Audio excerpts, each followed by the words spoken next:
கிளந்தான் மாச்சாங்கில் தான் பிரசவித்த ஆண் குழந்தையை வீசிய குற்றத்திற்காக 22 வயது இளம் பெண்ணுக்கு நீதிமன்றம் 2000 ரிங்கிட் அபராதம் அல்லது 4 மாத சிறை தண்டனை விதித்தது.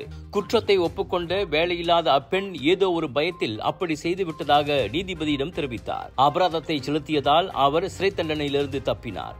செப்டம்பர் 7ஆம் தேதி மாலை 6 மணி அளவில் மாச்சாங்கில் உள்ள கிராமத்தில் எண் இல்லாத வீட்டில் அக்குழந்தையை கைவிட்டு சென்றதாக அப்பெண் குற்றம் சாட்டப்பட்டிருந்தார். குழந்தை பிறந்ததை மறைத்து அதை வீசிய குற்றத்திற்கு அதிகபட்சம் 7 ஆண்டுகள் சிறை தண்டனையும் அபராதமும் விதிக்க சட்டத்தில் இடம் உண்டு. அப்பெண் கைவிட்டு சென்ற குழந்தை பாதுகாப்பாக மீட்கப்பட்டு தற்போது சமூக நலத்துறையான JKM பராமரிப்பில் உள்ளது.